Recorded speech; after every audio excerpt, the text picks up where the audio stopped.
కేసీఆర్ కీలక వ్యాఖ్యలు చేశారు. ఇన్ని రోజులు మౌనంగా గంభీరంగా చూస్తున్నా అన్నారు. తాను కొడితే మామూలుగా ఉండదన్నారు కేసీఆర్. తెలంగాణ శక్తి ఏంటో కాంగ్రెస్ వాళ్ళకి చూపించి మెడలు వంచుతామన్నారు. కాంగ్రెస్ ఏడాది పాలనలో ప్రజలు సంతోషంగా లేరన్నారు కేసీఆర్. కాంగ్రెస్ నేతలు దొరికితే ప్రజలు కొట్టేటట్టే ఉన్నారని చెప్పారు. నిన్న కాంగ్రెస్ వాళ్ళు పోలింగ్ పెడితే తమకే ఎక్కువ ఓటింగ్ వచ్చిందన్నారు కేసీఆర్. తాను చెప్పినా వినకుండా ప్రజలు అత్యాశకు పోయి కాంగ్రెస్ కి ఓటేశారని అన్నారు ఆయన. రాబోయే రోజుల్లో విజయం తమదేనన్నారు కేసీఆర్. ప్రత్యక్ష పోరాటాలకు సిద్ధం కండి అంటూ పార్టీ శ్రేణులకు పిలుపునిచ్చారు కేసీఆర్. ప్రాణం పోయినా సరే తెలంగాణ కోసం కొట్లాడేది తామే అని, తెలంగాణకు రక్షణ కూడా తామే అని అన్నారు కేసీఆర్.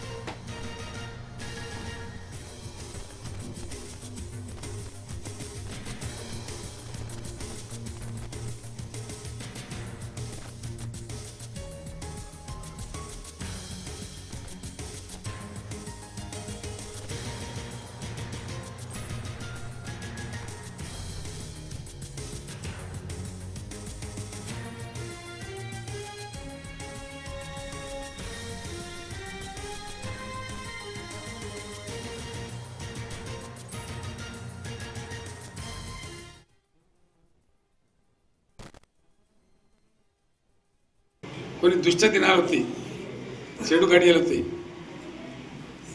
మనోళ్ళు కూడా అలవోకగా ఓట్లేసారు. మీరు గొప్పలో మీరు మాణిగ్రహం గెలిపించారు.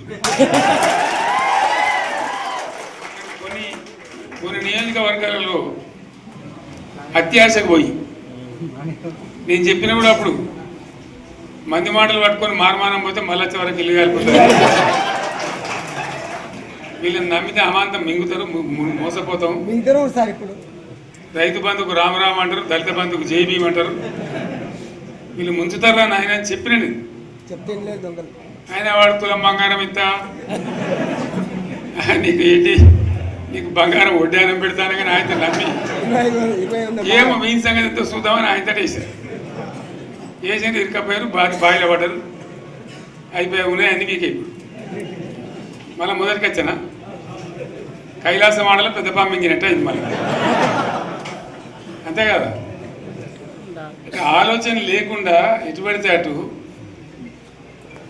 ఎవడో ఏదో చెప్తే నమ్మి ఓట్లేస్తే ఏమైంది అనేది ఒక మంచి గుణపాఠం ఇది తెలంగాణ. గ్యారంటీగా మంచిగా సంసారం జరుగుతుంది. జరి తువ్వకచ్చినాం, రైతులు ఇంత ముఖం తెలివైతుండ్రి, ఇంత బాకీలు కట్టుకుంటుండ్రి. ఎంతోమంది పాపం సిటీలు వేసుకుందరు, ఏదో వేసుకుందరు. రైతు బంధు పైసలు పడితే ఎంత సంతోషం ఉంటుండే. ఆయన పోయిన గంగ గడిచిపోయింది. ఇప్పుడు వాడు ఇతడో ఏడో భగవంతుని కనుక